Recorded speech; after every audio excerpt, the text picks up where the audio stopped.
Hi, I'm Albuquerque City Council President Ken Sanchez, and with me today is my colleague on the Albuquerque City Council, Diane Gibson, who represents District 7. Diane, this is your first year in office. 12 months have gone by. Explain to the public what this first year has been like. Well, it has been 12 months, almost to the day. This has been a very fast-moving past year. People have asked me, are you surprised, or was it what you expected? And I never really know exactly how to answer that. In some ways, yes, and some ways there were some surprises. Nothing really very big. It's been a learning curve, obviously. I've got to learn a lot about how the city operates and the departments. And a lot of the people who work here, so that's been great. I've also I can't estimate the importance or the pleasure it's been in getting to learn so many more people, meeting and getting to know so many more people within District 7. So that's been an added plus. And what I've been very impressed with is you're a very quick learner. You've been on the council now for 12 months, and you're very conscientious in the decisions that you make on the Albuquerque City Council. So I've noticed that immediately when you came on. You took the time, you read the material, you are prepared for each and every city council meeting, and I admire you for all your work and being so conscientious as a new member of the council. And you came in at a very, very difficult time, and I've been in office now for 17 years. And for myself, this by far was the most difficult year. So, when you came in, you were new to all of this, and I think you really rolled with the punches very well. We were involved in some very, very controversial and very difficult meetings where we had to shut meetings down. And I want to thank you for your presence on the council and your professionalism and the work that you did on the council, because I think you did a very good job through these very trying times. Well, thank you. Thank you. Yeah, the timing was interesting, I'll say that much. And I have been watching council meetings for several years now. It started out, well, I was coming to them for a while, and then I got lazy and started watching them from home.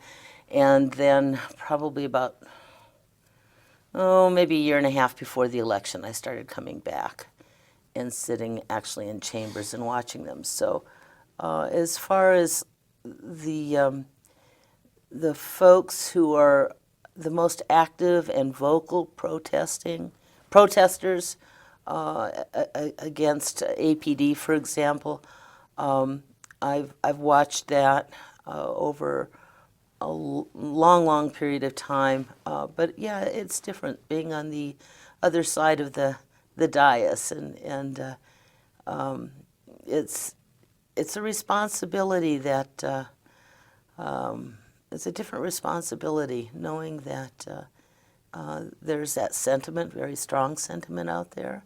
I represent those people as well. So it's good to be reminded that our constituents don't fit into one clearly defined niche.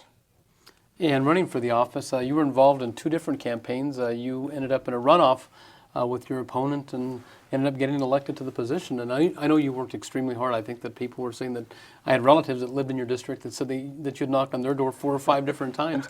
So, I mean, you were out there knocking on doors and did a lot to get elected to the position. How do you feel about it?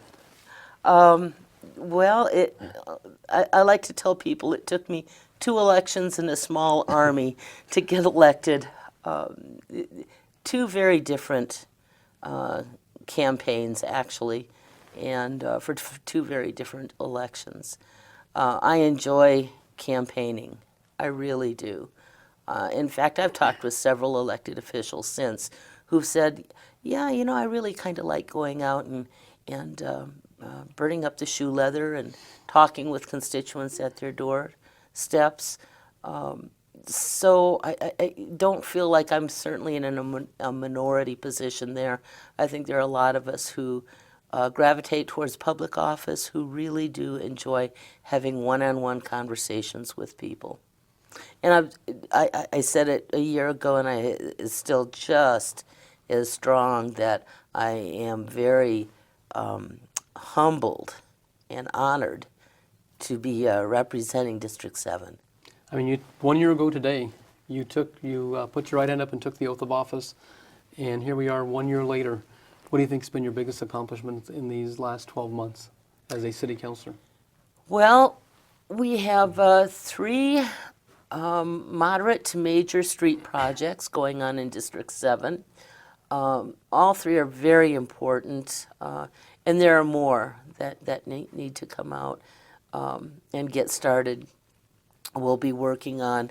But starting with street projects, we have the San Pedro corridor between Lomas and, roughly between Lomas and I-40, a very unique area that has both businesses on both sides, east and west side of San Pedro, as well as residents farther north. And it's an area that's been underserved. The street does not work for the traffic that's on there now. The traffic is too fast. We have 2 schools in that adjoining neighborhood where children are walking back and forth to school, morning and in the afternoon. And businesses as well are suffering from the traffic patterns there. So we're working on that to bring life back into that area, as well as to improve the safety of the street. Also, Comanche, very similar situations going on up there. We have a school right on Comanche between McKinley Middle School and that part of Comanche between Carlisle and San Mateo definitely needs attention to slow the traffic in that area and make that a safer place. Then finally, and this is the biggest one, is the Uptown pedestrian safety project that we're working on. In the past couple of months, we got there was a completed study done of that area that was quite a very interesting and revealing study, is for not only for motorist traffic but pedestrian traffic as well. Been very active, especially when it comes to the issues of pedestrians getting across the street from Uptown to Winrock and to Coronado also.